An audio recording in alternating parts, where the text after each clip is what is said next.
ನಮಸ್ತೆ ವೀಕ್ಷಕರೇ, ನಿಮಗೇನಾದರೂ ಆರೋಗ್ಯದಲ್ಲಿ ನಿಮಗೇನಾದರೂ ನೀವು ಚೆನ್ನಾಗೇ ಇರ್ತೀರ, ಆರೋಗ್ಯವಾಗಿ ಏನೂ ಸಮಸ್ಯೆಗಳಿರೋದಿಲ್ಲ. ಆವಾಗ ನಿಮಗೆ ಏನಾದರೂ ಇದ್ದಕ್ಕಿದ್ದಾಗೆ ನಿಮಗೇನಾದರೂ ಮೈ ನೋವು, ಯಾವುದಾದ್ರೂ ದೇಹದಲ್ಲಿ ಯಾವುದೋ ಒಂದು ಕಡೆ ಏನಾದರೂ ಹಿಂಡಿನ ಹತ್ರನೋ, ಇಲ್ಲಾಂದರೆ ಕಾಲ ಹತ್ರನೋ, ಇಲ್ಲಾಂದರೆ ಕೈ ಹತ್ರನೋ ಯಾವುದಾದ್ರೂ ಒಂದು ಜಾಗದಲ್ಲಿ ನಿಮಗೆ ನೋವು ಸ್ಟಾರ್ಟ್ ಆಗುತ್ತೆ.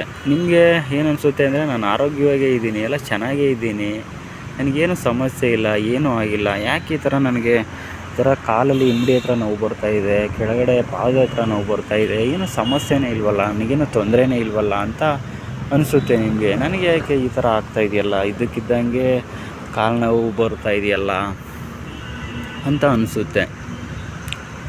ಆವಾಗ ನೀವು ಯೋಚನೆ ಮಾಡ್ತೀರ, ನಮಗೇನು ತೊಂದರೆನೇ ಇಲ್ಲ, ಸಮಸ್ಯೆನೇ ಇಲ್ಲ, ಯಾಕೆ ಈ ಥರ ಆಗ್ತಾಯಿದೆ ಅಂತ.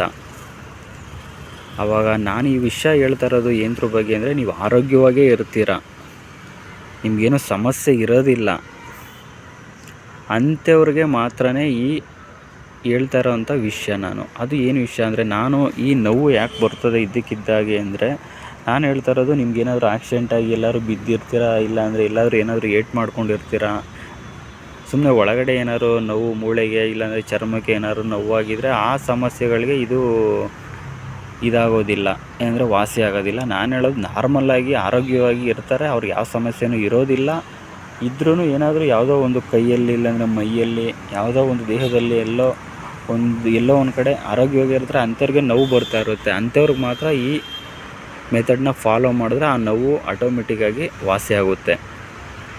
ಅದೇನು ವಿಷಯ ಅಂದರೆ, ನಾನು ಹೇಳ್ತಾ ಇರೋದು, ನೀವು ಆರೋಗ್ಯದಲ್ಲಿ ನೀವು ತಿಂತಾ ಇರೋಕ್ಕಂಥ ಪದಾರ್ಥದಲ್ಲಿ ಊಟದಲ್ಲಿ ಸ್ವಲ್ಪ ಬದಲಾವಣೆ ಮಾಡ್ಕೋಬೇಕಾಗುತ್ತೆ. ಅದು ಏನಂದರೆ ಈ ಸಕ್ಕರೆ ಬಗ್ಗೆನೇ ನಾನು ಹೇಳ್ತಾ ಇರೋದು. ಸಕ್ಕರೆ, ಇವಾಗ ನೀವು ಸಕ್ಕರೆ ಬೆಳಗ್ಗೆ ಎದ್ದು ನೀವು ಮಾಮೂಲಿ ಟೀ ಕುಡಿತೀರ, ಕಾಫಿ ಕುಡಿತೀರ, ಹಾಲು ಕುಡಿತೀರ. ಈ ಸಕ್ಕರೆ ಹಾಕ್ಕೊಂಡು ಕುಡಿಯೋ ಬದಲು ಯಾವುದಾದ್ರು ಬೆಲ್ಲ ಹಾಕ್ಕೊಂಡು ಕುಡೀರಿ. ಬೆಲ್ಲ ಹಾಕ್ಕೊಂಡು ಕುಡೀರಿ, ಸಕ್ಕರೆನ ತಿನ್ನಬಾರ್ದು. ನೀವು ಇವಾಗ ನಿಮಗೆ ಇದ್ದಕ್ಕಿದ್ದಾಗೆ ನಿಮ್ಮ ಮೈ ನೋವು ಸ್ಟಾರ್ಟ್ ಆಗಿದೆ, ಕೈ ನೋವು ಸ್ಟಾರ್ಟ್ ಆಗಿದೆ, ನಾನು ಆರೋಗ್ಯವಾಗಿ ಇದ್ದೀನಿ ಅನ್ನೋರು ಮಾತ್ರ ಈ ಮೆಥಡನ್ನು ಫಾಲೋ ಮಾಡಿ. ಏನಂದರೆ, ಅದು ನೀವು ಯಾವುದೇ ಒಂದು 15 ದಿವಸ ನೀವು ಯಾವುದೇ ರೀತಿಯಾದ ಸಕ್ಕರೆ ಹಾಕಿರೋವಂಥ ಪದಾರ್ಥಗಳನ್ನ ತಿನ್ನಬಾರ್ದು. ನೀವು ಸ್ವೀಟೇ ಇರ್ಬೋದು, ನೀವು ಯಾವುದೇ ಜಾಮೂನ್ ಇರ್ಬೋದು, ಏನೇ ಇರ್ಬೋದು, ಸ್ವೀಟ್ಗಳ್ನ ಸಕ್ಕರೆ ಹಾಕಿರಬಾರ್ದು. ಅದಕ್ಕೆ ಆ ಥರ ಬೇರೆ ಮಾಮೂಲಿ ಏನಾದ್ರು ಬೆಲ್ಲ ಹಾಕ್ಕೊಂಡು ಸ್ವೀಟ್ ಮಾಡ್ಕೊಂಡು ತಿಂತೀನಿ ಅಂದರೆ ತಿನ್ಬೋದು. ಸಕ್ಕರೆನ ಒಂದು 15 ದಿವಸ ಬಿಟ್ಟು ನೋಡಿ. ಯಾವುದೇ ರೀತಿ ನೀವು ಆಹಾರದಲ್ಲಿ ತಿನ್ನೋಕ್ಕೆ ಹೋಗ್ಬಾರ್ದು.